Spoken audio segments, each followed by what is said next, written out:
आप कहते हैं कि अगर एक हिंदू का खून बहेगा तो हम 10 मुसलमान का खून बहाएंगे। मुझे लगता है किस परिप्रेक्ष्य में हुआ है, किस परिप्रेक्ष्य में कहा गया है, पूरा वक्तव्य सामने आएगा तो मुझे लगता है उस पर ज्यादा बेहतर तरीके से बोलूंगा। चलिए आपको मैं पूरा वक्तव्य सुना देता हूं आपका, ऐसी क्या बात है।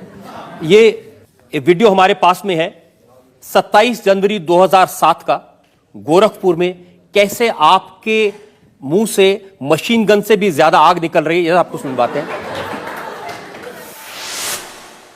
अगर एक हिंदू का खून बहेगा तो एक हिंदू के खून के बदले आने वाले समय में हम प्रशासन से एफआईआर दर्ज नहीं करवाएंगे, बल्कि कम से कम 10 ऐसे लोगों की हत्या अवश्य करवाएंगे जो लोग किसी कतई अब बर्दाश्त की सीमाएं समाप्त हो चुकी हैं।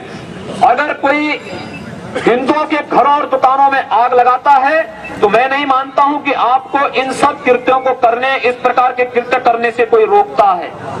बंधुओं, ये सब सीमाएं स्वाभिमान और सम्मान की पराकाष्ठा को तोड़ती जा रही हैं और आज आप सबको इसके खिलाफ अपनी लड़ाई को लड़ने की तैयारी करनी चाहिए। मैन जी पूरे फ्लो में बोल रहे हैं आप, भगवा वस्त्र पहन के, साधु का रूप धारण करके इस तरह की नफरत की बात करना ठीक है? देखिए, मैंने उस बात को कंडीशनल कहा है। अगर कोई आपको मारेगा तो मुझे लगता है कि सामने कोई मानव होगा तो उस मानव को आप ये मान सकते हैं कि आपने एक थप्पड़ मारा, आप दूसरा थप्पड़ भी सहन कर सकते हैं। लेकिन अगर सामने दानव है तो अगर मारना एक हाथ से मारता है, दूसरा हाथ से उसका जवाब भी दीजिए। मैं एक सन्यासी हूँ, अगर हमें शास्त्र का प्रशिक्षण दिया गया तो शास्त्र के साथ साथ शस्त्र का भी।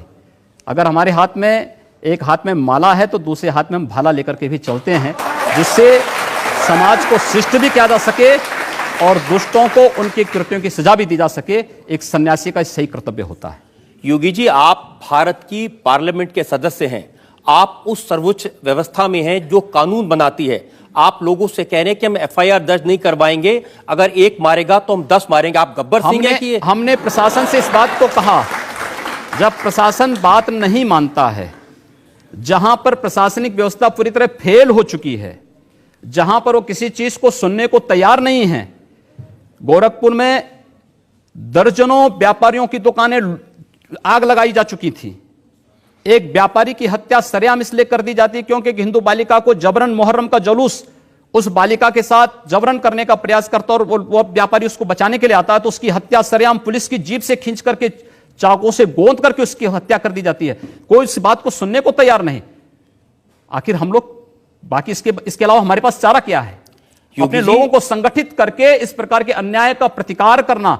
मुझे लगता है जब कानून और व्यवस्था फेल हो जाती है, जंगल राज हो जाता है, तो जंगल राज का जवाब जैसे को तैसा देने की तैयारी होनी चाहिए। योगी जी, प्रधानमंत्री नरेंद्र मोदी कहते हैं सबका साथ सबका विकास। ऐसे विकास करेंगे लोग के घर जला के, उनको मार के? हमने कहा हम पहल नहीं कर रहे हैं, हमने अपने तरीके से नहीं जलाया है। हम कह रहे हैं कोई हमारा जलाएगा तो ये निश्चिंत होकर के नहीं बैठेंगे। आप लोगों को भड़का रहे हैं, उनको हिंसा करने के लिए उकसा रहे हैं, ये कानूनन अपराध है। मैंने ये कहा कि अगर कोई हमारा जलाएगा तो वो सुरक्षित नहीं बैठेगा। हम फिर इस बात की प्रतीक्षा नहीं करेंगे कि प्रशासन आएगा, हमारी बात को सुनेगा और फिर वह अपने तरीके से फैसला लेगा। प्रशासन रोकें अन्याय। मैं फिर कहता हूं ना कि अन्याय किसी के साथ ना हो, लेकिन हम अन्याय सहेंगे भी नहीं।